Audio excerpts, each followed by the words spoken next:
제리 맥과이어라고 하는 영화가 있습니다. 실화의 바탕을 두고 있는 그러한 영화예요. 톰 크루즈가 주인공을 맡았습니다. 제리라고 하는 스포츠 회사의 어떤 매니지먼트 회사에 아주 잘 나가는 에이전트가 있습니다. 근데 이 회사는요, 그 스포츠 소속 선수들을 거의 그냥 돈 버는 ATM 뭐 이런 식으로 대하는 그런 회사입니다. 부상을 당하던 선수 생명이 끝나던 상관없어요. 지금 돈 만드는 그 경기에서의 어떤 실적 이런 걸 막 몰아붙이는 겁니다. 굉장히 비인간적이에요. 근데 이 제리 맥과이어가 어떤 일을 계기로 해서 이거 아니다. 이 사람들도 우리 같은 피가 흐르고 또 정이 필요한 그런 따뜻한 사람들이고 우리가 아무리 해도 회사지만 그래도 인간적으로 대해줘야 되겠다. 회사의 정책과는 반하는 그러한 행보를 그가 시작을 합니다. 눈에 아주 가시와 같은 존재가 돼버려요. 하루아침에 결국 잘리고 맙니다. 먹고 살아야 하니까 1인 스포츠 그 매니지먼트 회사를 이제 시작을 합니다. 거기에 한 사람의 여직원이 이 제리 맥과이어에게 동의하여서 합류를 해요. 굉장히 고군분투하고 그 거대한 회사에게 데리고 있던 그러한 선수들도 다 뺏기면서 정말 궁핍하게 이거 내일 어떻게 먹고 살아야 하나 뭐 이런 정도의 걱정을 해야 하는 그런 상황까지 떨어집니다. 여러분, 사람들이요 힘들어지고 굉장히 서로 간에 막 고군분투하면서 역경을 막 만나게 되면요, 이게 동지의식이 생깁니다. 그 동지의식이 이성일 경우에는 이제는 애틋한 그 사랑의 마음으로 이렇게 발전을 하게 되어 있습니다. 결국 두 사람이 사랑을 하고 이래저래 해가지고 이제 결혼을 해요. 근데 이 두 사람이 결혼을 하면서 나누었던 그 말이 나중에요 굉장히 유명한 말이 됩니다. 영어로 그들이 당연히 말을 하는데 무슨 문장이냐면 You complete me. You complete me. 당신은 나를 완전하게 해줍니다. 여러분, 저는 이 You complete me 라고 하는 이 문장에서 하나님께서 정말 우리 믿음의 사람들을 한 가정으로 만들어갈 때 뜻하시는 하나님의 계획과 하나님의 어떠한 생각이 비록 세속 영화이지만 여기 다 담겨 있다. 저는 굉장히 동의를 합니다. 아담과 하와를 하나님께서 이제 창조하시는 과정을 여러분 한번 생각해 보십시오. 하나님이 아담을 지으셨어요. 모든 세상을 보시기에 심히 좋았더라. 완벽하게 창조하셨어요. 그러나 딱 한 사람 아담만큼은 짝이 없습니다. 혼자 창조된 그 아담을 보면서 하나님께서 참 너무 좋은데 이 아담이 이게 반쪽이구나. 반쪽 불완전하구나. 외롭겠다. 하나님께서 그래서 하와를 이브를 창조해 주십니다. 아담이 하나님이 손잡고 자기에게 데려오시는 그 하와를 보면서 했던 말 여러분 기억하시죠? 이는 내 뼈 중에 뼈요 살 중에 살이라. 이 말을 우리가 의역을 하면 바로 그겁니다. You complete me. 당신이 있음으로 인해서 내가 완전해져요. 당신 정말 끝내준다. 이러한 찬사를 늘어놓는 것입니다. 여러분, 이게 결혼의 축복입니다. 그리고 이런 결혼의 축복을 누리기 위해서는 아담과 하와처럼 결혼 생활 가운데 하나님을 중심에 모셔드려야 하는 것입니다. 그런데 결혼이 오히려 우리의 믿음과 신앙을 이렇게 막 무너뜨리는 경우가 적지가 않아요. 제 동기의 이야기입니다. 우리 교회 동기였어요. 이 친구가 이제 여자 동기였는데 대학을 들어가고 나서 이제 남자친구를 사귀었습니다. 그 남자친구를 사귀면서 그냥 푹 빠져들었어요. 사귀기 전에 먼저 이 사람이 믿음이 정말 있는 사람인가, 이 사람이 정말 신앙을 가지고 있는 사람인가. 이 아이는 저와 함께 어려서부터 이렇게 우리 교회에서 신앙생활을 했기 때문에 그 정도는 한번 필터링을 좀 하는 게 필요한데 그걸 놓쳐버린 거예요. 그러다 보니까 소개받아서 만나고 하는 과정 속에서 완전히 사랑의 노예가 되어버린 겁니다. 완전히 빠져들어가지고는 이제는 뭐 물불 안 가리고 다른 게 아무것도 안 보이는 거예요. 아버님이 장로님이셨는데 어느 날 이제는 상견례를 하게 되었습니다. 과연 상대방의 부모가 어떤 사람인가 굉장히 기대하는 마음으로 상견례 장소에 딱 앉았는데 들어오시는 그 남자친구의 아버님을 보고 다들 완전히 뒤로 넘어가는 거예요. 왜냐하면 그 남자친구의 아버님이 승복을 입은 승려였어요. 원불교 스님이었던 겁니다. 이 친구의 아버지는 장로님, 그리고 그 상대 남자친구의 아버지는 승려. 굉장히 희한하고 이상한 조합이 됐던 거예요. 그래서 막 난리가 난 거죠. 그렇지만 이미 완전히 이제는 돌이킬 수 없는 상황이 되어버렸습니다. 결혼식 날이 되었습니다. 결혼 주례하는 목사님도 너무 당황이 되고 참석했던 모든 우리 교인들도 엄청 당황을 하고 거기 있던 모든 사람이 와 이거 어떡하나 이러는 굉장히 웃지 못할 이거 울어야 하나 웃어야 하나 이러한 상황이 되어버리고 말았습니다. 지금 이민을 가버렸어요. 온 가정이 다 이민을 갔어요. 어렸을 때 일이지만 그 굉장히 제 머릿속에 각인이 되어 있습니다. 여러분 신랑 신부의 신앙 상태가 그대로 드러나는 것이 이게 결혼입니다. 어떤 가치관을 가지고 있는가, 신앙의 기준이 제대로 채워져 있는가, 무엇을 인생에서 정말 이 신랑과 신부가 중요시하는가, 이게요 가감없이 여과되지 않고 그대로 드러나는 것이 결혼을 보면 알 수가 있습니다. 어떤 사람은 배우자 자랑을 되게 해요. 인류 대학에, 인류 직장에 돈 많이 벌고 가정 가문 좋고 인물까지 너무 잘생겼어요. 그런데 거기에다 덧붙입니다. 근데 흠이라면 교회 안 다니는 게 흠이야. 마치 별거 아닌 것처럼 뭔가 조금의 어떠한 마이너스적인 요소가 있는 것처럼 그렇게 이야기를 해요. 여러분 그게 얼마나 무서운 건지를 모릅니다. 남자분들이 대충 우리 교회 안에서는 그런 경우들이 많으니까 이 남편이 신앙이 없다, 사사건건 세상 기준으로 살아갑니다. 그럴 때 아내가 신앙을 이걸 고수해 나가면서 가정을 신앙의 문화로 이끌어 간다는 것이 굉장히 어렵습니다. 정말 힘들어요. 끌어올리기는 어려워도 끌어내리기는 굉장히 쉽습니다. 아내마저 이러다가는요 계속 그 불신 남편의 영향을 받아서 믿음이 추락하기가 쉬워요. 문제는 2세들 아이들에게까지 그러한 그 가풍, 영적 가풍이 흘러 들어간다는 것입니다.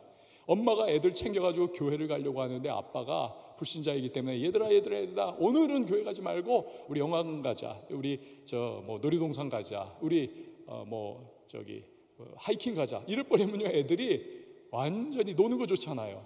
노는 대로 가는 거예요. 이게 계속 쌓이다 보면 그 자녀가 이제는 제가요 이런 일을 여러 번 겪었습니다. 중요한 메시지를 전할 땐 꼭 저게 울려요. 저게 예전에 태신잔 날이었습니다. 3부 예배 때 정말 복음의 그 핵심적인 요소를 딱 전하는 그 순간 저게 울려버렸어요. 아마 제가 생각할 때는 오늘 이 자리에서 이 메시지를 드려야 할 그 누군가가 여기 앉아있다 저는 생각을 합니다. 근데 까먹었어요. 그 다음이 뭐지? 봐야 될 것 같아. 그래가지고 이 애들이요 신앙의 전수가 안 되는 거예요. 중간에 그냥 이 단절이 돼버리는 그런 경우가 굉장히 많습니다. 여러분 크리스찬은요 결혼을 통해서 부부가 함께 하나님께서 그 가정해 주신 사명을 이루어 나가는 이것이 그 결혼 생활의 너무나 중요한 목적 중에 하나인 것입니다. 그런데 불신 결혼 그게 어려워지는 것입니다. 자칫하면 불신 배우자 그 한 사람을 제가 종종 말씀드리잖아요. 예수 믿게 하는 것에 모든 영적인 에너지가 다 소진될 수 있습니다. 사명 그거는 여지 생각할 겨를이 없는 거예요. 심지어 배우자나 자녀들이 정말 안타까운 마음이지만 아무리 해도 예수 끝까지 안 믿을 수도 있습니다. 그럴 때 된다면 정말 이 가정이 너무나 풍요롭고 모든 것이 다 채워져 있어도요 이 예수 믿는 가족의 마음은 굉장히 납덩이 하나를 이렇게 마음에 달고 있는 것처럼 너무 무겁습니다. 굉장히 힘들어져요. 우리 남편, 우리 자식들 예수 믿고 천국 우리 같이 가야 되는데 라고 하는 그 풀리지 않은 이 숙제 때문에 너무 괴로운 거예요. 끝까지. 물론요 가끔은 정말 믿음 좋은 아내가 기도하고 막 이렇게 남편을 전도하고 자녀들을 이끌어가지고 그 불신앙적인 남편들이 나중에 정말 예수 잘 믿게 돼요. 그래가지고는 장로님도 되고, 심지어 뭐 우리 그 유명한 목사님도 그렇지 않습니까? 방송국에서 일하던 그 아나운서인데 도대체 이 아내가 새벽마다 어디를 가는 거예요. 이 여자가 바람 피우나 뭐 하나 해가지고 미행을 했습니다. 갔더니 어느 교회를 들어가더라는 거예요. 거기서 막 울면서 아내가 기도를 하는 겁니다. 그래가지고 이 여자가 도대체 왜 저렇게 우나, 저 목사놈이 저게 저 울려가지고 저러는 건가 해가지고 막 화가 나가지고 계속 쫓아가서 새벽마다 몇 번을 가다가 그만 마음이 열려가지고 예수 믿게 되고 지금은 굉장히 많은 영향을 끼치는 그러한 조아무개 목사님이라고 계십니다. 이분은 또 그런 일을 또 겪었던 그러한 분이세요. 여러분, 이런 경우는 참 럭키한 거죠.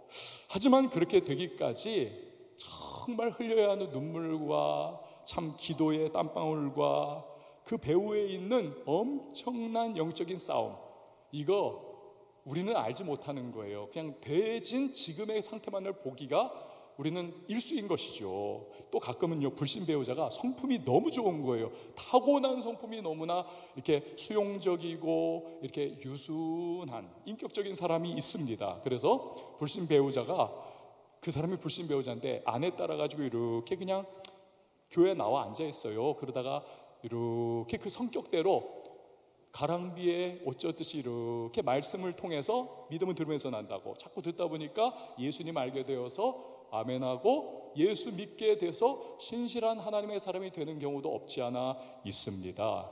자, 그렇지만요, 이런 케이스는 정말 은상가은이에요. 은상가은, 은혜 위에 은혜로라. 굉장한 겁니다. 특별 케이스예요. 우리는요, 우리 주변에 예수 믿다가 우리 엄마도 그렇고 우리 주변에 있는 분들도 예수 안 믿는 분들 데리고 와가지고 예수 믿게 한 그런 케이스들을 이 교회 안에서 종종 많이 봐요.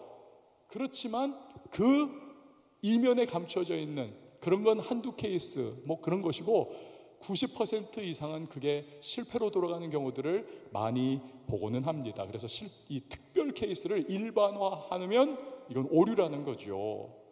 그러나 또 하나님께서 오늘 이 가운데서도 뭐 남자친구 여자친구 있을 텐데, 그러나 특별히 하나님께서 어떠한 그 선교사적인 사명을 주셔가지고 여러분에게 그 사람과 그 가정과 그 주변을 완전히 복음화시키기 위하여 정말 고군분투하게 만들고 정말 에너지를 막 투입해가지고 변화시키는 그러한 일에 하나님이 쓰시는 경우도 없지 않아 있습니다. 그것까지 부인할 수는 없어요. 하나님의 뜻이죠. 그렇지만 우리가 성경의 원리 안에서 우리에게 이미 주신, 어떻게 하면 우리가 이렇게 특별한 그런 것이 아니라 일반적으로 우리가 순적하게 신앙생활을 해나가면서 사명 감당할 수 있을까, 이 차원을 이야기하고 있는 것입니다. 특별 케이스 일반화하면 좀 곤란해요. 여러분, 믿음 안에서 하나님 모신 결혼생활하면서 우리 가정에 맡겨진 사명을 우리가 함께 힘을 합쳐가지고 이루어 나가는 삶, 그 참 아름다운 삶이요, 주님께서 원래 창조의 시점부터 하나님이 계획해 놓으신 가정의 아름다운 모습인 것입니다. 이 기준을 우리가 잘 마음에 가지고 있는 것이 필요합니다. 그래서 혹여나 지금 아직 누군가를 만나지 않은 분이라면 그 만나게 될 어떤 사람이, 이 사람이 신앙의 어떠한 기준 속에서 어떻게 해석해야 되는가, 이 부분을 결코 여러분이 놓치지 마시기를 바라는 겁니다. 이미 그 부분을 놓쳐버리면요, 걷잡을 수 없습니다. 그냥 사랑의 뜨거운 감정에 딱 사로잡혀 버리면 물불 가리지 않는 거예요.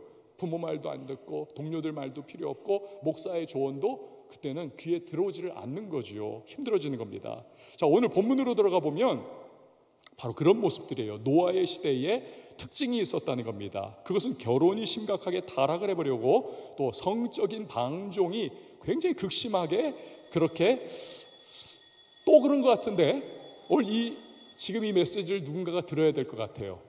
잘 들으십시오. 그렇다면 성적인 방종이 굉장히 강렬하게 수위가 낮아져 버린 그러한 상황입니다. 노아의 시대가. 자, 우리 1절 2절 말씀 같이 한번 들어봅니다. 시작. 사람이 땅 위에 번성하기 시작할 때에 그들에게서 딸들이 나니 하나님의 아들들이 사람의 딸들의 아름다움을 보고 자기들이 좋아하는 모든 여자를 아내로 삼는지라. 아멘. 사람의 딸들의 아름다움을 보았다. 그래서 그냥 원하는 대로 너무 이뻐 막 이러면서 그냥 다 아내로 삼았다는 거예요. 여러분, 인류 최초의 살인자가 누굽니까? 가인이잖아요. 하나님께서 이 가인, 자기의 친동생을 살해한 최초의 사람, 아담과 하와의 장남, 이 사람을 하나님께서 심판을 하시지 않습니까? 이후에 가인이 이제 결혼을 어떻게 해가지고는 후손을 낳는데, 원래 잡초들은요 이거 굉장히 빠르게 막 그냥 퍼져나갑니다. 뭐 물 주고 그럴 필요도 없어요. 잡초들은요 순식간에 그냥 압도적으로 퍼져나가는 그러한 성향을 가집니다. 가인의 후손이 그랬다는 거예요. 그냥 순식간에 온 세상을 덮어버리면서 그냥 그들이 아버지 가인으로부터 그렇게 물려받은 그 악함, 이것을 세상에 막 퍼뜨리는 거예요. 막 퍼뜨리는 거예요. 하나님께서는 이후에 아담과 하와의 셋째 아들, 이름이 셋입니다. 셋라고 하는 셋을 낳게 하셔가지고 그 후손들로 하여금 경건한 하나님의 기뻐하시는 그러한 혈통을 이루기를 원하셨습니다. 원하셨어요. 그래서 오늘 본문에서 말씀하신 하나님의 아들들, 이 사람들은요 무슨 뭐 천사가 이런 게 아니라 바로 셋의 후예들을 의미하는 것입니다. 문제는 뭐냐면 이 하나님의 아들들이 사람의 딸들, 즉 가인의 후손으로 태어난 여인들을 너무나 좋아하더라는 거예요. 그 관능미, 성적인 그 매력, 여기에 끌려가지고 완전히 정신을 못 차리더라는 것입니다. 완전히. 그래서 이들을 마구잡이로 아내로 삼더라는 거예요. 여러분, 뭐 성형외과 굉장히 많지 않습니까? 저도 가끔 이렇게 차 운전하다가 저 서울대 입구역 거기 이렇게 해가지고 제가 관악구청 쪽으로 이렇게 오는 루트를 좋아하거든요. 그래서 이렇게 우회전을 해가지고 이렇게 서 있다 보면은 여기 이제 그 스타벅스 쪽, 리저브 그쪽에 거기 성형외과가 있습니다. 근데 제가 그걸 볼 때마다 그 광고 문구가 그 창문에 딱 있어요. 와, 광고 문구 잘 졌다. 뭐라고 써 있냐면 예쁨주의 라고 그렇게 써 있어요. 예쁨주의. 그러니까 그렇게 만들어 준다는 거 아닙니까? 근데 사실 여러분 이걸 이렇게 좀 뒤집어 가지고 이 하나님의 아들들, 즉 셋의 후예 남자들이 예쁨을 정말 그들은 주의할 줄 알아야 했던 사람들입니다. 근데 전혀 그렇지 못하더라는 거예요. 특별히 가인의 후손들, 그 여자들을 사람의 딸들이라고 성경은 오늘 기록했지 않습니까? 무슨 의미입니까? 하나님이라고 하는 분에 대한 개념은 아예 없다는 거예요. 그냥 마음이, 본성이, 자기의 원함이 끌어가는 대로 그냥 그렇게 살아가던 그 옛날 가인이 자기가 하고 싶었던 대로 동생을 때려 죽였지 않습니까? 그러한 모습으로 이 후예들도 그렇게 사람의 딸들로서의 충실한 삶을 그렇게 살아가더라는 거예요. 자기들 나름의 삶, 하나님과는 멀어져 있는 인본주의인 삶. 다시 말해서 셋의 아들들, 즉 하나님의 아들들이 함께해서는 안 되는 그러한 사람들, 그 모습으로 살아가더라는 거예요. 여러분, 문제는 뭐냐면 셋의 후손들이 하나님께서 기대하시는 경건한 가정을 이루고 믿음 안에서 한 사명을 이루어서 주님을 기쁘시게 하고 세상 가운데 그 하나님의 이름을 드러내는 그 일에 관심을 가지지 않고 오직 한 가지, 아름다운 관능미가 너무나 넘쳐나고 성적으로 아주 매력이 그냥 뚝뚝 흘러내리는 그러한 사람의 딸들, 그 아름다움을 보고는 거기 완전히 사로잡혀 버리더라는 거예요. 이게 노아 시대의 모습이더라 라는 것입니다. 여러분, 어느 시대를 막론하고 결혼의 풍조, 성적인 타락을 보면요, 그 시대가 얼마나 타락하고 방종한 시대인지를 우리가 잘 알 수 있습니다. 그리고 여기에도요 임계점이라는 것이 있습니다. 그 임계점을 넘어서면 이제 물이 팔팔팔팔 끓어오르는 거 아닙니까? 그러니까 하나님께서 그 시대를 바라보고 임계점으로 삼으신 그 수준이 있어요. 성적인 방종, 그 뒤틀린 결혼 이런 거에 대한 요게 넘어서 버리면 그때 이제 하나님께서 심판을 하십니다. 예를 들어서 소돔과 고모라 같은 경우는 직접 하나님이 유황불로 막 때려가지고는 심판을 하지 않으십니까? 그러나 대부분은요, 전쟁이라든지 이민족의 침략과 같은 방법으로 하나님이 심판을 하십니다. 예를 들어 로마였죠. 성적인 방종함이 막 너무 꽉 차 있었던 그 로마 제국이에요. 세속의 역사가들은 국력이 쇠약해져서 그렇다, 사람들의 그냥 어떠한 이 도덕적 해이 때문에 그렇다라고 말을 해요. 그러나 성경은 분명합니다. 그것은 하나님의 심판의 일환이었다. 자, 그렇다면 지금 하나님의 사람들이 사람의 딸들에게 완전히 마음을 빼앗겨서 하나님을 잊어버리고 그 세상적인 욕망과 욕구에 완전히 동화되어서 살아가는 이 노아 시대는 어떻게 되는가? 심판당하죠. 홍수의 심판입니다. 마치 그냥 더러운 것들이 확 있을 때 우리가 물 쫙 뻗어가지고 물 청소해버리고 깨끗하게 하는 것처럼 하나님께서 자신이 창조하셨던, 보시기에 심히 좋았던 한때 그 아름답던 세상, 이제는 그러나 죄와 더러움과 음란과 방탕과 방종이 가득한 그 믿음의 사람들조차도 그 타락 가운데 동화돼 버린 그 세상을 하나님이 홍수라고 하는 물로 확 다 씻어버리고 그냥 하나님께서 다 청소해버리기를 원하셨다는 것입니다. 그게 홍수 심판이에요. 3절 말씀 우리 같이 한번 읽어보도록 하겠습니다. 3절 시작. 여호와께서 이르시되 나의 영이 영원히 사람과 함께하지 아니하리니 이는 그들이 육신이 됨이라. 그러나 그들의 날은 120년이 되리라 하시니라. 아멘. 인간 수명을 120살로 딱 하나님이 규정해 놓으신 것이 아니에요. 아닙니다. 그것이 아니고 하나님께서 이제부터 120년 후에는 홍수로 심판을 하겠다라고 하는 것을 오늘 이 문장이 의미하고 있는 거예요. 여러분, 자, 여기서 우리가 한 가지 생각해야 할 부분이 있습니다. 세상을 움직여가는 것이 과연 누구냐라는 거예요. 매스컴을 보면요, 어떤 신문이나 방송을 보면 세상을 움직여가는 존재가 누구냐, 위대한 어떤 탁월한 어떤 강력한 힘을 가지고 있는 정치가다, 권력가다. 예를 들어 오늘날에는 뭐 트럼프가 온 세상을 막 쥐락펴락하고 있지 않습니까? 또 누군가는 막 일론 머스크와 같은 정말 혁신적인 아이디어를 통해서 이 기업 경영을 막 뒤집어 엎고 기업의 어떠한 풍토를 완전히 세상 사람들의 삶을 막 완전히 바꾸는 그러한 사람들, 이러한 기업인 경영인들이 세상을 움직인다. AI, 인공지능과 같은 이러한 과학기술 문명이 세상을 움직인다. 누군가는 뭐 K컬처가 이제 세상을 움직인다라고 말을 합니다. 자, 놓치고 있는 것이 있습니다. 그건 겉으로 드러난 표면적인 부분이에요. 진짜로 세상을 움직이는 이가 있습니다. 누구일까요? 그것이 바로 하나님의 사람들입니다.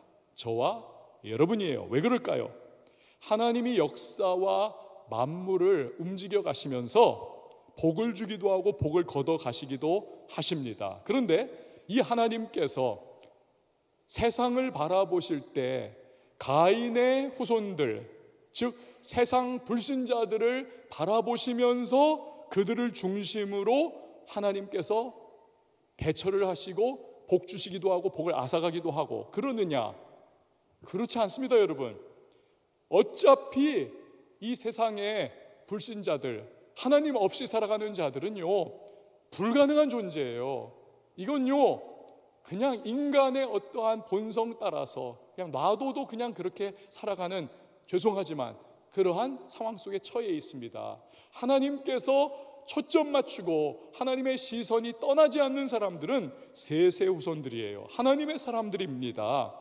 그런데 제 아무리 죄악과 타락이 팽배해도 이 셋의 후손들, 하나님의 자손들이 의롭고 경건하게 하나님 중심으로 살며 영적인 제자리를 잘 이걸 지켜나가면 여러분, 하나님께서 세상에 그들 때문에 그들을 복의 근원 삼아서 하나님께서 은혜를 흘려보내 주세요. 하나님이 복을 주십니다. 하나님이 불쌍히 여겨주십니다. 하지만 셋의 후손들이 죄악과 제자리를 지키지 못하는 상황 가운데 떨어져 버리고 사람의 후손들과 함께 섞여버려 가지고는 동화돼 버리면 하나님께서요 은혜를 걷어가 버리십니다.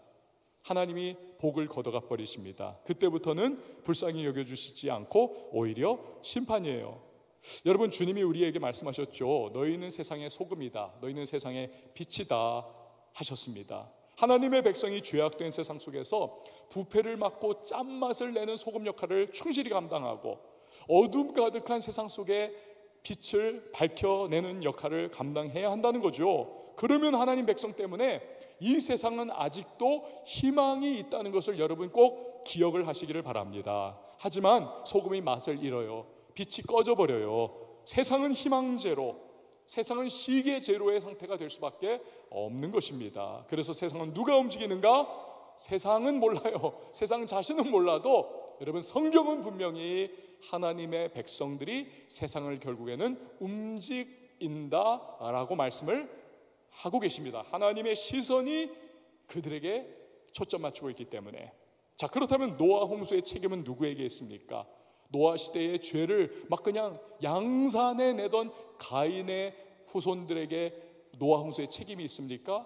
일정 부분은 그렇죠. 그러나 보다 더 근본적인 책임은 노아 홍수의 바로 셋의 후손들, 즉 하나님의 아들들에게 있습니다.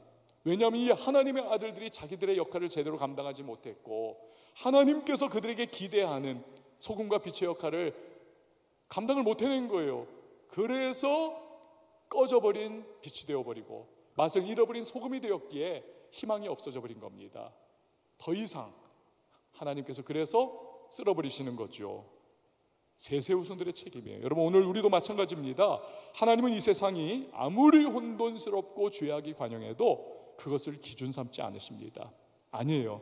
인간은 원래 악한 걸 하나님 잘 알고 계세요. 낫다 못났다 50보 100보예요. 대신에 하나님은 우리들 그의 백성이 세상 속에서 어떠한 모습으로 저와 여러분이 살아가고 있는가, 빛과 소금의 역할을 제대로 감당해내고 있는가, 이걸 기준 삼고 계시는 것입니다. 사랑하는 여러분, 그래서요 우리가 정말 잘 살아야만 합니다. 우리 정말 잘 살아야 해요. 죄악이 관영한 이 시대지만 우리가 소금과 빛의 역할을 작게나마 감당을 나의 삶의 자리에서 해나가면서 살아가면 하나님은 그런 우리 때문에 우리를 둘러싼 가정과 우리의 주변과 우리의 교회와 우리의 일터와 우리의 나라, 우리 민족, 하나님께서 은혜 베푸시고 불쌍히 여기시고 하나님이 복을 주실 줄 믿으시길 바랍니다. 우리가 그 역할을 감당 제대로 못하면요 여러분, 세상은 희망이 없어요. 복 주시고 은혜 베푸시는 이는 하나님이신데 우리가 해야 할 일들이 제대로 안 되면 이 세상에는요 하나님과의 접점이 사라져버리는 것과 마찬가지인 것입니다. 그래서 결국은 우리 때문인 것이고 더 나아가 나 때문이에요. 여러분, 한번 저를 따라해 주시면 좋겠습니다. 결국은 우리 때문이고 결국은 나 때문이다. 바로 그렇습니다. 우리 때문이고 나 때문이에요. 자, 노아 시대의 세상은 가인 후손의 죄악이 가득하고 셋 후손마저도 그 세상의 동화가 되어버렸습니다. 하나님께서 120년 후에 심판을 작정을 하셨습니다. 자, 여기서 우리는 하나님의 진노하시는 모습을 봅니다. 그러나 동시에 하나님께서 그 심판하시기로 작정하신 자들을 그럼에도 불구하고 얼마나 긍휼히 여기고 계시고 하나님이 불쌍히 여기고 계시고 하나님이 그들을 정말 안타깝게 여기고 계신 줄 우리는 알 수 있어요. 왜 그렇습니까? 하나님께서 120년을 심판 유보의 기간으로 주신 것은요 120년 후에 심판이 온다. 그 120년 기간 동안 회개할 수 있는 시간과 기회를 주시는 거예요. 여러분, 120년이 짧은 세월입니까? 아니요, 굉장히 긴 세월입니다. 회개하고 돌이키기에 충분한 기간이에요. 만약 그들이 그 120년 동안 회개했다면, 아니 셋의 후손들만이라도 우리가 사람의 딸들에게 너무나 매료돼서 우리가 이 세상의 욕망과 질서와 죄악 가운데 동화되어 살아가고 있구나, 정신 바짝 차리자, 다시 하나님 바라보자 하면서 그들이라도 돌이키고 그들이라도 새로워졌다면 저는요 확신해요. 하나님께서 얼마든지 홍수 심판을 하나님이 안 주셨을 거라 저는 그렇게 믿어요. 왜요? 그게 하나님의 성품이기 때문에 그렇습니다. 우리 하나님은요, 설령 악인이라 할지라도 멸망당하는 것을 결코 원하지 않으시는 하나님이 있어요. 제 말이 아닙니다. 에스겔 33장 11절 같이 읽어보도록 하겠습니다. 시작. 너는 그들에게 말하라. 주 여호와의 말씀이니라. 나의 삶을 두고 맹세하노니 나는 악인이 죽는 것을 기뻐하지 아니하고 악인이 그 길에서 돌이켜 떠나 사는 것을 기뻐하노라. 아멘. 여러분, 이러한 하나님의 성품, 악인이라도 돌이켜 정말 하나님의 살려주시는 은혜, 하나님의 회복의 은혜를 정말 받기를 원하시는 그 하나님의 마음이 극명하게 대표적으로 드러나는 장소가 있습니다.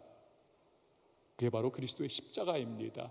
여러분, 이 십자가는요, 인류가 고안해낸 최악의 가장 잔인하고 처참한 사형의 장치입니다. 그 십자가에 못 박혀요. 그러면 손발이 못 박힌 그 사람은 처질 수밖에 없습니다. 이렇게 쭉 처져요. 그러면 호흡이 이게 불가능해집니다. 그래서 숨을 쉬기 위해 가지고 몸을 밀어 올리는 거예요. 그러면 그 못 박힌 손과 발이 그 엄청난 그 고통을 끌어올리는 과정 속에서 그냥 그대로 받게 되는 거예요. 얼마나 비명이 터져 나오지 않겠습니까? 그걸 견디다 못해 그 아픔 때문에 다시 밑으로 그냥 탁 힘 빼고 처진다. 그럼 또 호흡이 가빠지면서 이게 견딜 수 없는, 사람은 여러분 어떤 상황에서도 숨 쉬려고 하는 그런 본능을 가지고 있잖아요. 그러니까 이 본능을 그냥 때려박는 그 고통이 계속 반복, 목숨이 끊어지는 그 시간까지. 그러니까 이 전승들에 의하면요, 기록들에 의하면 이 십자가형을 받는 죄수들은 100이면 100, 그 인간 자기 안에 있는 모든 그 죄의 본성과 그 더러움과 그 악함이 그대로 다 그 십자가에서 터져 나온다는 거예요. 왜? 그렇게 안 하면 견딜 수가 없는 거예요, 그 고통과 괴로움을. 그래서 막 자기를 십자가에 못 박은 사람들을 막 저주하면서 내가 귀신 돼서라도 너희들을 갈갈이 찢어 놓겠다, 막 이런 말들. 그리고 막 그 밑에서 야유하고 너 빨리 죽어라, 막 이렇게 손가락질하는 사람들에 대한 막 저주를 쏟아내는 이러한 악다구니가 십자가에 달린 죄수의 모습이라는 거예요. 그런데 참 신기하죠. 우리 예수님만큼은 그 십자가에서 내신 말씀이 뭡니까? 아버지요, 저들의 죄를 용서하여 주옵소서. 자기가 하는 것을 알지 못함이니이다. 예수 그리스도, 무죄하신 그를, 하나님의 아들인 그를 십자가에 못 박아버린 이 악한 자들을 예수님께서 용서를 구하는 기도를 하고 계시더라는 거예요. 그걸 바라본 백부장이 이건 도대체 상상불허의 그런 상황이 펼쳐지는 거예요. 저런 일이 있을 수가 있는가? 근데 그 예수님께서 또 숨겨두시기 전에 옆에 있는 그 흉악범이, 십자가에 같이 매달린 그 사람이 예수여, 당신의 나라에 임하실 때 나를 기억하소서. 예수님을 향한 믿음을 고백하지 않습니까? 마지막 순간에. 대단한 사람이에요. 대단한 사람. 정말 이 사람을 예수님께서 죽어가시면서 네가 오늘 나와 함께 낙원에 있을 거야, 그 구원의 자비의 은혜를 베풀어 주시지 않습니까? 그 광경을 바라본 백부장이요, 예수님 숨거둔 이후에 누가 시키지도 않았는데 저분은 정말 하나님의 아들이었어, 이건 인간으로서는 있을 수 없는 일이야 라고 하는 그 고백을 하지 않습니까? 여러분, 이런 하나님이 또 어디 계십니까? 이런 하나님, 죄인이라 할지라도, 심지어 자기를 찌르고 죽이는 죄인이라 할지라도 구원받게 하고자 하시는 그 예수님, 이 예수님을 통해 하나님의 성품이 그대로 드러나는 거예요. 여러분, 세상에 이런 하나님이 어디 계십니까? 또 어디 계세요? 이런 하나님을 믿고 그 백성 된다는 게 얼마나 은혜요, 축복입니까? 우리가 오늘 설교 이후에 지난주에 불렀던 나의 삶은 복되다, 이거를 다시 한번 부를 텐데요. 왜 우리의 삶이 복됩니까? 이런 가사가 나오잖아요. 담을 수 없는 큰 사랑 담아 볼 수 있기에 나의 삶은 참으로 복되다. 여러분, 우리는요 정말 죄인된 존재였고 하나님의 원수된 존재였기 때문에 하나님 없이 살아가던 우리 심판과 멸망과 저주의 대상이었기 때문에 우리는 하나님의 그 사랑을 담을 수가 없었던 사람이에요. 그런데 예수의 십자가로 말미암아 우리가 하나님의 그 큰 사랑을 우리의 인생에 담을 수가 있게 된 거예요. 누리게 된 거예요. 그래서 우리의 삶은 복된 삶인 것입니다. 그걸 노래하는 거예요. 오늘 여러분 이 설교 이후에 또 우리가 이제 여기 스쿼시가 있는데 태신자 발대식을 합니다. 이번에 터치라고 하는 주제로 우리가 태신자 발대식하고 이 8주를 이제 지나가게 될 터인데, 이것도 마찬가지예요. 여러분, 우리가 태신자 왜 합니까 도대체? 아니 저도요, 태신자만 또 돌아오면 밥맛이 떨어져 버려요. 8주 후에 태신자 오시면 내가 이제 설교해야 되는데, 이거 설교 한번 죽쓰면 이거 큰일 났는데, 이게 이제 압박으로 막 다가오기 시작해요. 꿈에서도 막 이렇게 눌려요. 막 때로는 막 설교를 하는데 아까처럼 막 저런 게 울리는 꿈 꾸고, 설교하는데 사람들이 다 뒤로 돌아 앉아 있어요. 뒤통수에다 대고 설교하는 그런 막 상황들, 여기 막 부담으로 다가오는 거예요. 근데 이거 왜 합니까 도대체? 왜 1년에 2번씩 이걸 합니까? 왜냐하면 하나님은 죄는 반드시 심판하시지만 죄인을 긍휼히 여기시고 사랑하사 십자가로 구원의 은혜를 베풀어 주셨기 때문에 우리가 그런 하나님이 계시다는 것을 알려야 한다는 거예요. 하나님의 성품이 이렇다. 이 하나님 성품 때문에 우리가 구원받는다. 그 은혜 때문에 우리가 영원한 생명을 얻고 우리에게 천국이 우리에게 있다. 영생이 있다. 이걸 알려주기 위해서 이런 하나님의 성품을 우리가 그들에게 알리고, 그들이 정말 하나님의 성품을 제대로 깨닫기만 하면 여러분, 왜 구원의 자리로 그들이 나오지 않겠습니까? 그래서 전하는 거예요. 그래서 전하는 겁니다. 그 하나님의 성품 때문에, 하나님 성품 때문에. 근데요, 홍수 심판을 딱 앞둔 그 상황 속에서 완전히 이제 홍수 심판이 이제 120년 후에 있으리라, 이게 선포가 된 거 아닙니까? 그러면 이건 완전히요, 이건 어둠이 돼버린 거예요. 어둠의 상황이, 어둠의 시간이 이제 시작된 겁니다. 이건 완전히 이제 시한부적인 삶을 째깍째깍 살아가는 그 희망제로의 상태. 근데 이런 어둠의 상황 속에서 마치 번쩍하면서 한 줄기 빛이 쫙 스며들어오는 것과 같은 그러한 사건이 일어납니다. 우리 8절 말씀 같이 한번 읽어보시죠. 8절 시작. 그러나 노아는 여호와께 은혜를 입었더라. 아멘. 그러나 노아는 여호와께 은혜를 입었다. 여러분, 당대 사람들은 모두가 다, 온 인류가, 전 인류가 단 한 사람도 그 홍수 심판에서 제외되지 않는데, 다 당해야 하는데 오로지 한 사람 노아는 하나님께 은혜를 받았다는 거예요. 엄청난 거 아닙니까? 0.00000000001%예요. 이거 완전히. 여기서 여러분, 근데요, 이 은혜라고 하는 것은 우리가 익히 잘 알고 있는 하나님이 무조건적으로 선물로 주시는 그것, 그 은혜, 그레이스, 이게 아닙니다. 여기서 말씀하는, 오늘 본문에서 기록해 놓은 은혜는 하나님의 호의, 영어로 favor를 의미하는 거예요. 달라요, grace하고 favor는. 여러분, 이 favor, 영어 문장 이런 거 있잖아요. Will you do me a favor? Will you do me a favor? Do me a favor, will you? 뭐 이렇게 대답, 문장을 막 묻잖아요. 그러면 이게 뭡니까? 저한테 좀 제 부탁 하나 좀 들어주실래요? Will you do me a favor? 부탁 하나 좀 들어주실래요? 그걸 딱 이제 말을 하면 상대방이 이제 생각을 하는 거예요. 내가 이 친구한테 페이버를, 이 호의를 베풀어 줄까? 관계 가운데 그건 이제 결판이 나는 거예요. 그래서 관계가 거절하기 어렵다. 그러면 이걸 받아들이는 거예요. 페이버, 이걸 베풀어 주는 거예요. 근데 관계가 소원해요. 별 할 필요가 없을 것 같아. 하고 싶지 않아. 그러면 페이버를 안 주는 겁니다. 그게 페이버예요, 여러분.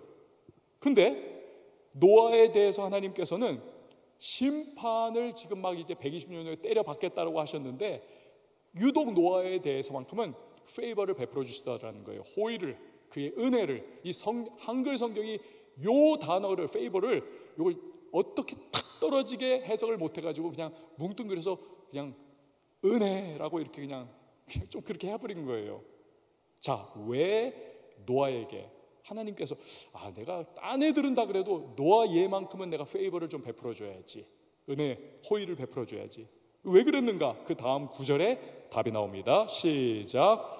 이것이 노아의 족본이라. 노아는 의인이요 당대의 완전한 자라. 그는 하나님과 동행하였으며. 노아가 어떤 사람이요? 의인, 완전한 자, 하나님과 동행한 사람. 여러분, 지금 우리는요 바로 이 순간부터 우리가 믿는 성경을 찢어버리고 쓰레기통에 집어 던져 이제 나 이거 안 믿어 할 것이냐, 아니면 여전히 이 성경을 내가 하나님의 정확무오하고 오류 없는 말씀으로 받을 것이냐에 대한 지금 기로에 서 있는 거예요. 이 문장, 노아는 당대의 의인이요 완전한 자요 하나님과 동행한 사람.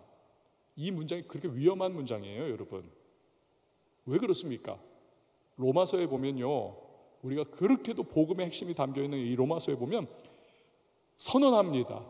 의인은 없나니 하나도 없으며 모든 사람은 하나님으로부터 떨어져 버리고 죄 가운데에 하나님의 심판과 저주와 형벌의 대상일 뿐이고, 인간의 어떠한 노력과 행위로도 의로움을 획득할 수가 없어요. 자기가 율법을 막 지킨다고 해가지고 그걸로 그 자체로 내가 의인이 될 수가 없는 겁니다. 노아는 사람인가요? 하나님인가요? 당연히 사람이죠. 근데 어떻게 그러면 노아가 의인은 없나니 하나도 없으며 에서 열애가 될 수가 있습니까? 노아도 마찬가지 죄인이고 노아도 마찬가지 사람이에요. 그럼 성경은 찢어 발견해야 합니까?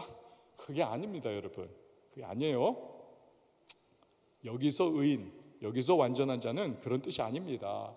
우리들 인간은요 원래부터 어쩔 수 없는 존재예요. 불가능의 존재예요. 때로는 넘어집니다. 때로는 죄의 유혹에 흔들려 실수하기도 합니다.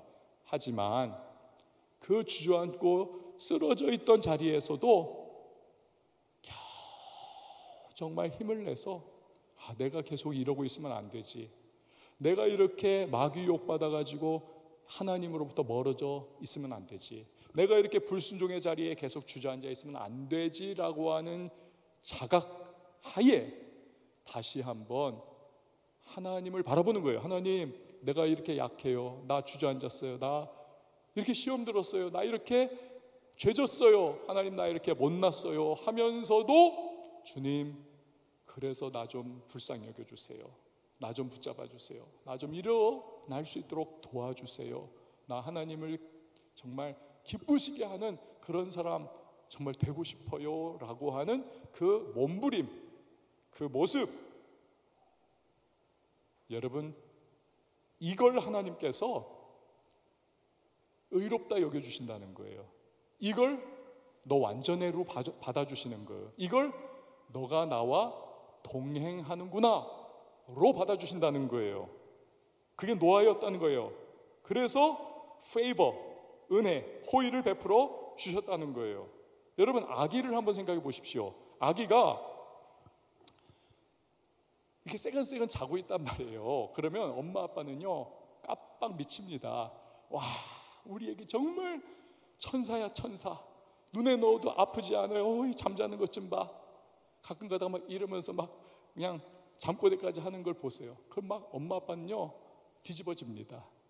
여러분, 걔가 천사인가요? 걔 진짜 눈에 넣어서 아프지 않을 아이입니까?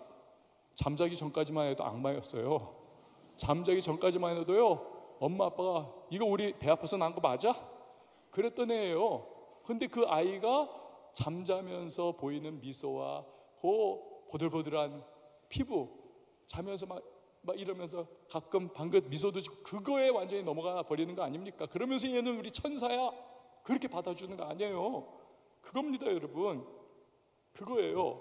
탕자의 비유가 그걸 우리에게 잘 보여줍니다. 탕자가요 아버지 살아계신데 유산 미리 땡겨가지고는 외국 튀어가지고 거기서 개차반으로 살았습니다. 술 퍼마시고 그냥 창기들과 탕진을 하고 이러면서 오늘날로 말하면 마약 중독자 돼가지고 살던 거예요. 그런데 돈 다 떨어지고 나니까 먹고 살 게 없어요. 너무 굶다 보니까 생각난 게 뭐예요? 아버지 집에 돌아가자. 아버지 집으로 돌아가자. 낯짝이 내가 두껍지만 아버지 집에 돌아가자. 그래가지고는 완전 거짓골하고는 아버지 집에 간 거예요. 그런데 아버지는 그 폐류나 그 허랑방탕한 탕자, 그가 아버지 집으로 다시 돌아온 그 사실 하나만으로 기뻐하는 거예요. 네가 왔구나.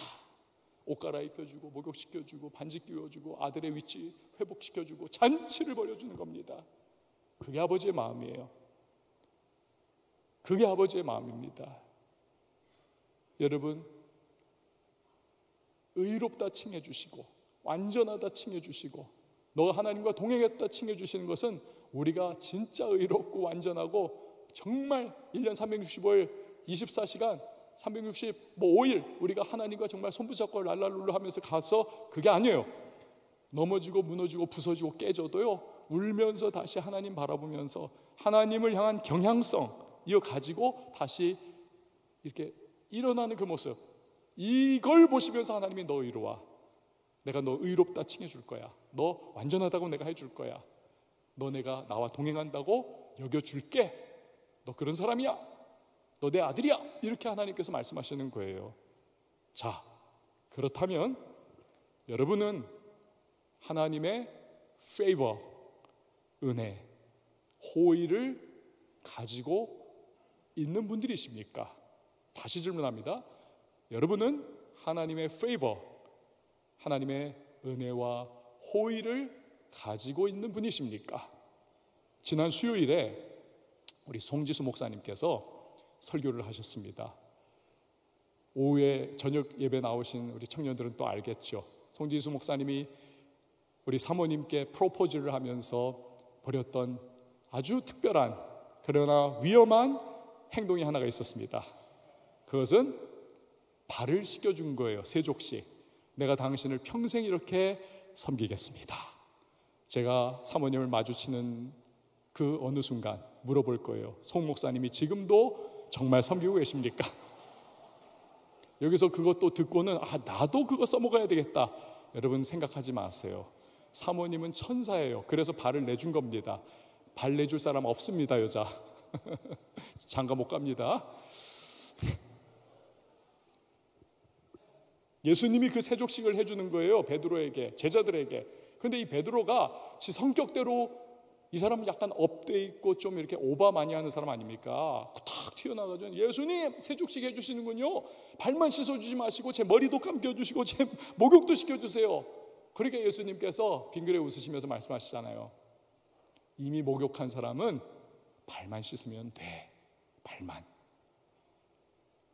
여러분, 그렇습니다. 우리는 이미 예수 그리스도의 십자가의 은혜로 우리 목욕한, 우리 그리스도의 보배로운 피로 씻음받은 하나님의 사람들입니다.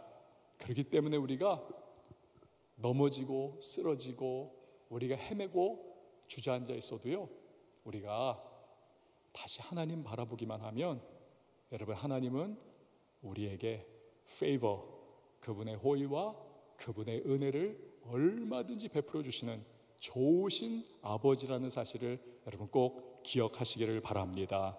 우리에게 완벽을 요구하지 않으세요. 할 수도 없어요. 그냥 흔들리고 주저앉고 넘어진 자리에서 눈물 흘리면서도 일어나가지고 나 하나님 힘 주세요. 나 하나님과 좀 함께 할래요. 하나님 도와주세요. 이 정도면 돼요. 그게 믿음이고요. 하나님은 그 믿음을 보시면서 우리에게 페이버를 베풀어 주시는 겁니다. 이게 우리 하나님이 있어요. 이게 우리 예수 그리스도께서 행하신 일입니다. 그래서 우리는 나의 삶은 복되다, 그 고백을 할 수가 있는 것입니다.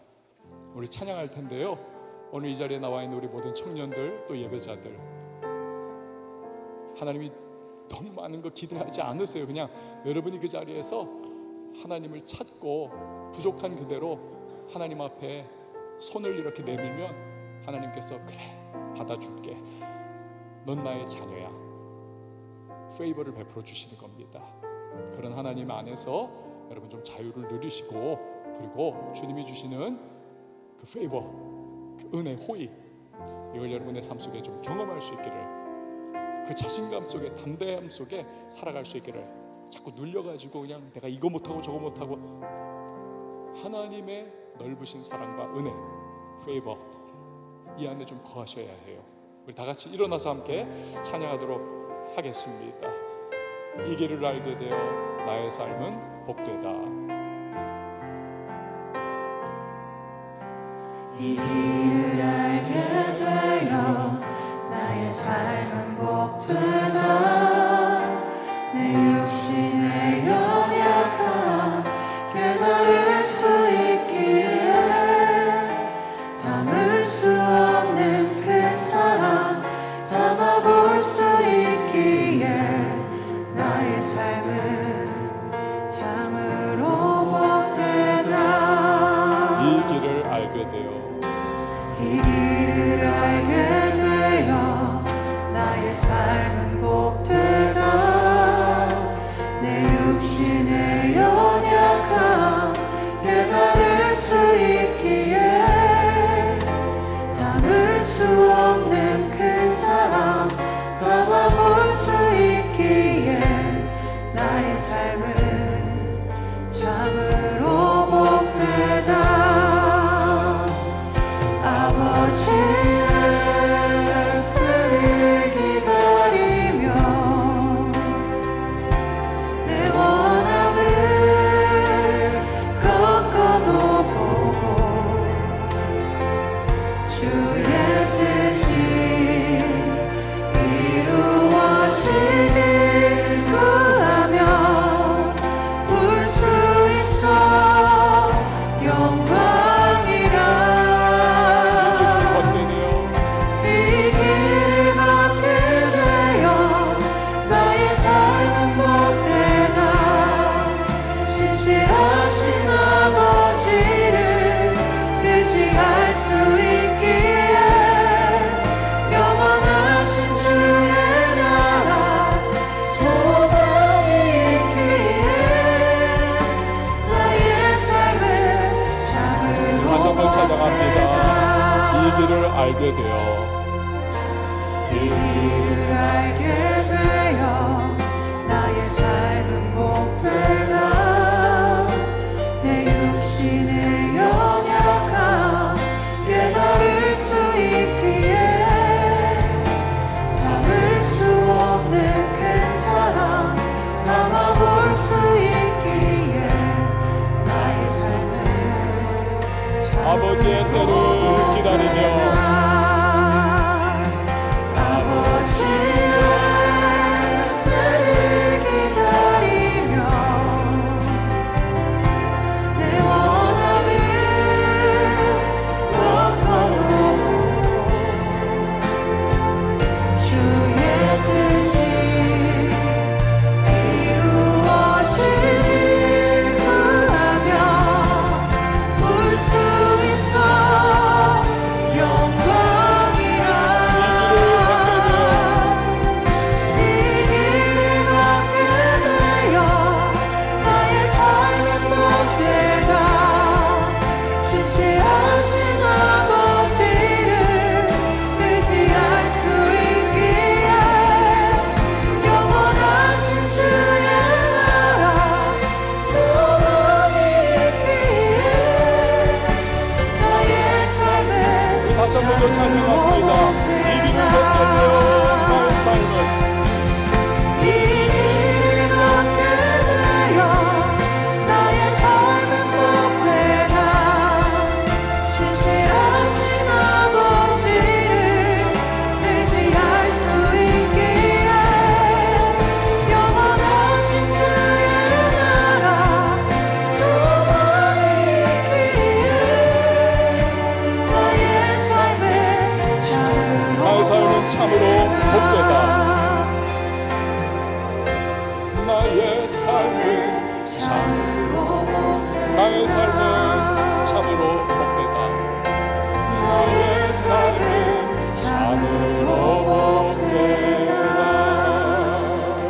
여러분, 이 시간에 우리 잠깐 기도하겠습니다. 우리 오늘 말씀 통해서 들은 부분이 있어요. 세상은 사실 하나님 백성인 우리가 어떻게 살아가느냐에 따라 움직입니다. 하나님의 시선이 우리에게 머물러 있기 때문에 그래요. 그래서 빛과 소금의 역할 감당할 이유가 있습니다. 우리가 복을 흘려보내기도, 그것을 막기도 하는 것이죠. 또 두 번째, 120년 후 진노의 홍수 심판을 말씀하신 것은 동시에 120년의 회개와 돌이킴의 기간을 주신 겁니다. 사랑과 긍휼, 자비의 하나님이 우리 하나님이신 거죠. 세 번째, 부족하고 연약한 우리이지만 다시 일어나 하나님께로 나아가면 얼마든지 그분은 페이버, 은혜를 베풀어 주십니다. 노아 통해 그걸 보여주는 거죠. 탕자 통해 그거 보여줍니다. 그래서 우리는 나의 삶을 복되다 고백할 수 있어요. 오늘 두 가지 기도했으면 좋겠습니다.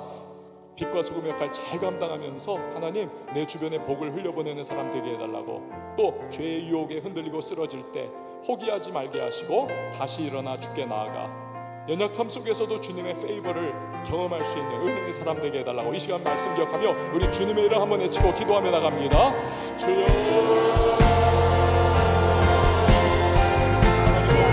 우리 삶 가운데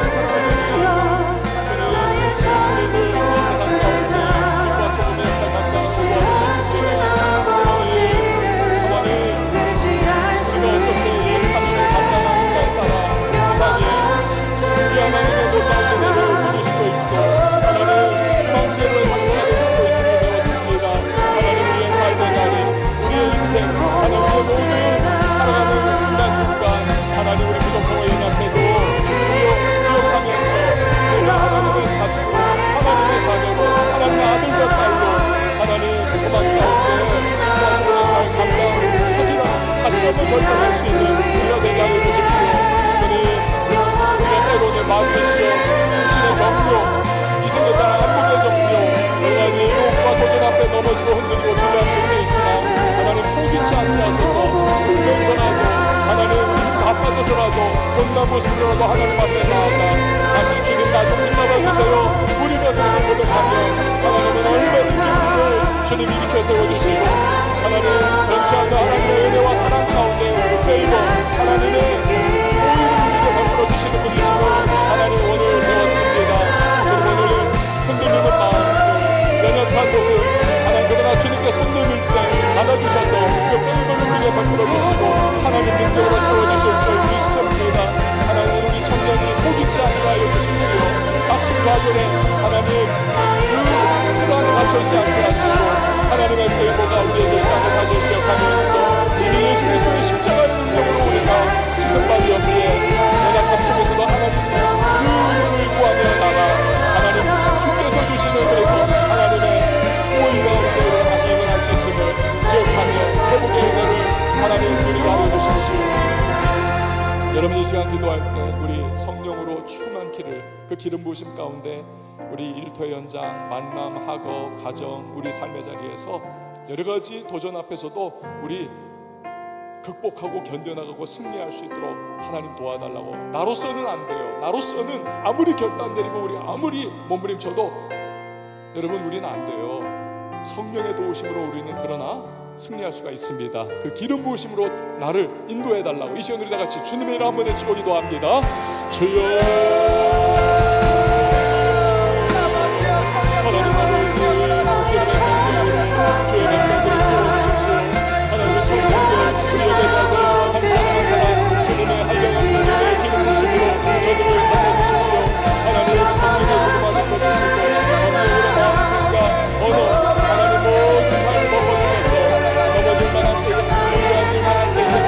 시험에 넘어질 때에 하나님 일어날 수 있도록 하시고 분별할 수 있도록 도와주시고 하나님 도전이 오는 모든 악한 원수의 유혹 앞에서 우리들 일어나고 달려나가게 하여 주십시오.